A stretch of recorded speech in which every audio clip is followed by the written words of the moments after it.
6 months have passed since Nancy Guthrie vanished, leaving her high-profile family to endure an agonizing, open-ended nightmare. She is 84 years old. She lives with limited mobility and relies entirely on daily medication to survive. Sometime in the early hours of February 1, 2026, she was extracted directly from her bed.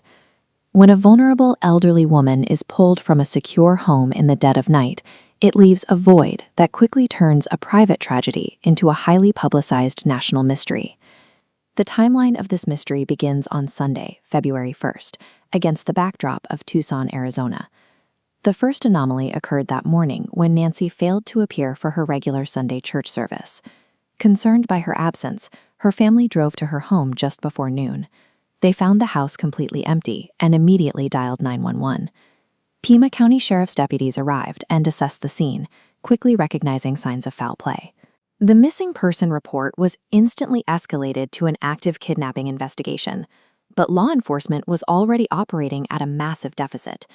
By the time they realized a crime had been committed, the perpetrators had a 12-hour head start. To understand how those 12 hours were used, investigators worked backward to 9:48 p.m. on Saturday, January 31st.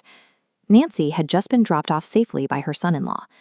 The house remained quiet until 1:47 a.m., when the home's exterior Nest doorbell camera was abruptly disconnected.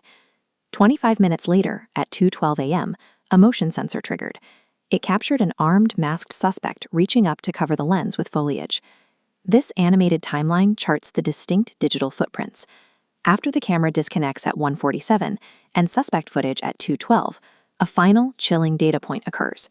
At 2:28 a.m., Nancy's bedside pacemaker failed to transmit. Tracking this missed transmission isolated the exact minute she was incapacitated. This condensed 41-minute window of digital activity points away from a random home invasion. It outlines a highly calculated, targeted extraction. Back at the physical crime scene, investigators discovered drops of blood near the entrance, which forensic testing confirmed belonged to Nancy. 2 miles away, search teams recovered a black glove resembling the one seen on camera. However, DNA analysis of the glove ultimately led to a local restaurant worker, resulting in a dead-end lead. The case shifted from physical evidence to digital extortion. Soon after the disappearance, news outlets received a ransom note demanding $4 million in cryptocurrency. A few days later, a second note arrived with a drastically different tone. The senders claimed they never intended to hurt Nancy, but that she had perished from a heart-related issue shortly after the abduction. The senders stated she is buried in nature. In the vast, rugged Arizona desert, this claim radically expanded the difficulty of the physical search. The combination of meticulous digital evasion on site, paired with bizarre, shifting ransom demands, creates a fractured and contradictory profile of the kidnappers. Today, 6 months after that February night, the investigation sits at a deeply frustrating standstill. Forensic leads have largely stalled, including a hair sample found at the home that yielded inconclusive DNA results.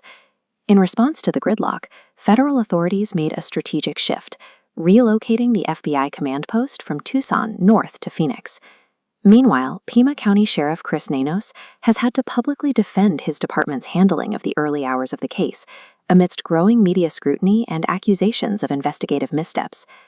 This gridlock highlights a harsh reality of modern police work.